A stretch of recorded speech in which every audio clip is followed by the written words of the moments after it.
Jacques au cirque. Texte et illustration, Pascal Elie. Lit, Jasmine. Jacques était excité. Pour la première fois de sa vie, il allait au cirque. Quel spectacle! Surtout les trapézistes dans les acrobaties laissaient les spectateurs totalement ébahis. Chaque pirouette provoquait des cris de frayeur mélangés d'enthousiasme, suivis d'applaudissements nourris. Comme Jacques les enviait. J'ai besoin d'un volontaire. Toi là, la petite aux cheveux raides. Quelle occasion inespérée! Voici le début d'une étincelante carrière internationale. Ce cliché va te rendre plus célèbre que Mona Lisa. Tous les regards étaient posés sur Jacques. Attention, un grand sourire. Cria le coin et... Au centre de l'hilarité générale, Jacques était mortifié. Il avait goûté à la gloire sans pouvoir l'atteindre. On l'avait même ridiculisé. Quelle déception! Il aurait tant voulu être exceptionnel, se démarquer des autres et épater les foules. Il pensait à ses enfants qu'il connaissait et qui possédaient un talent particulier. Comme Zinelle, sa cousine, dont la dextérité au piano aurait rendu Mozart vert de jalousie, disait-on.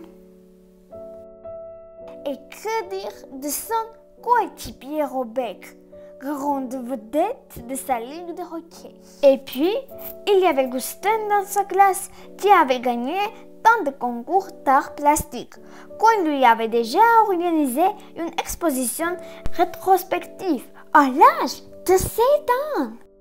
Et toi, que sais-tu faire de remarquable? Comment vas-tu faire pour que l'on parle de toi au théâtre quoi du monde? Un bon matin, dans le journal de son papa, Jacques tomba sur une nouvelle qui allait bouleverser le cours de sa vie. Un homme avait battu le record du plus grand nombre de hot dogs mangés en un seul repas. C'était un peu bête, mais ça l'avait rendu célèbre. C'est ce qui comptait, non? Se dit-il. Voilà ce qu'il fallait faire, battre un record. Il suffisait d'être déterminé et persévérant. Les possibilités étaient innombrables. Pour se démarquer, pensa-t-il, il fallait trouver quelque chose qui n'avait jamais été fait.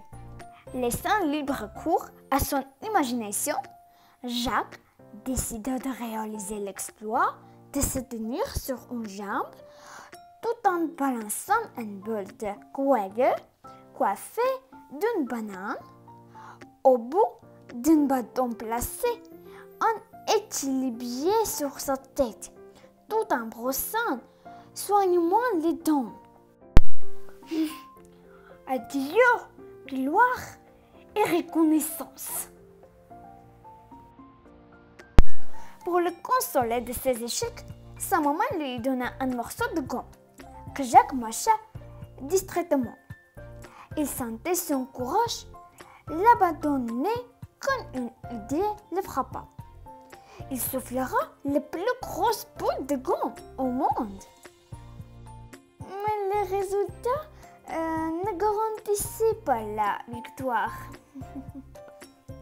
Jacques s'attaqua donc à l'invention d'une gomme extraordinaire.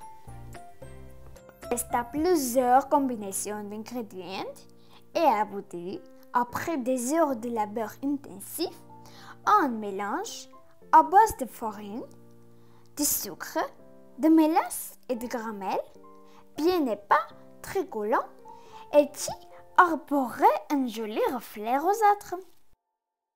Jacques se mit à mâcher vigoureusement un grand morceau de cette friandise unique. Puis, il souffla et souffla encore, lentement, mais sans relâche.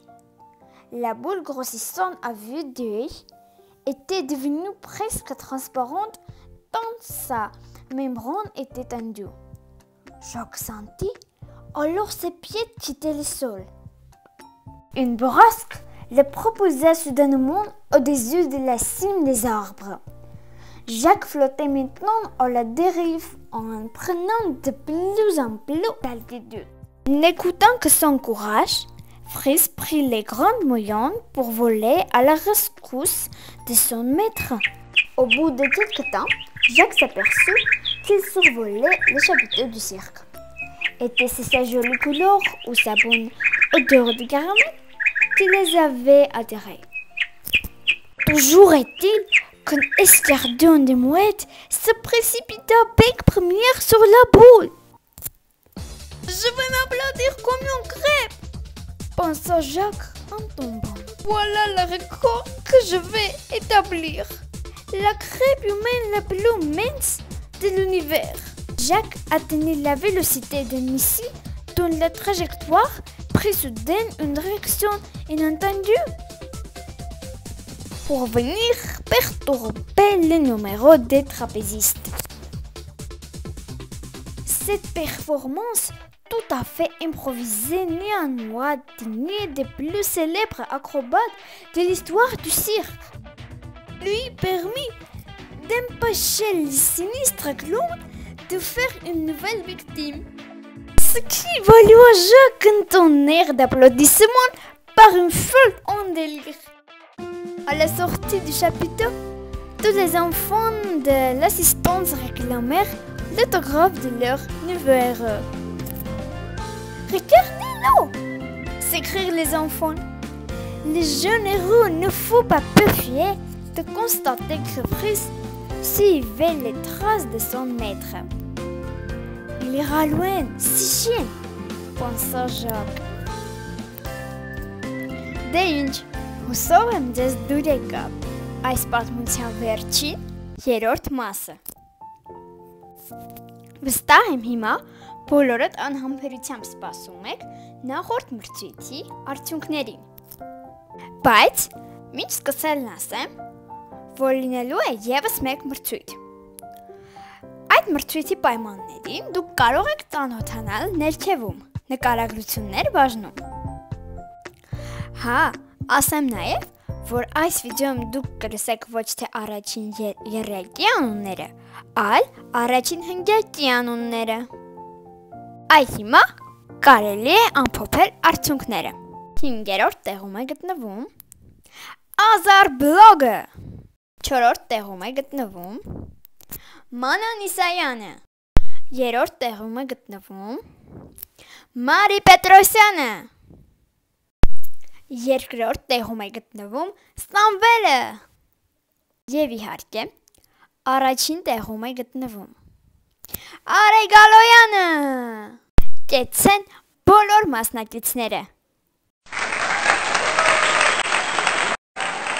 Իմ ալիքում մրցույթներ դեռ շատ են լինելու, այնպես որ պետք չէ հուսահատվել, եթե ձեր անունը չի հայտնվել առաջին հնգյակում։ Ուղղակի բաժանորդագրված եղեք իմ ալիքին և սեղմեք զանգակին, որպեսզի բաց չթողնեք Ages Blog-ի մասին նորությունները։ Իսկ մենք կհանդիպենք շուտով։ Ցտեսություն։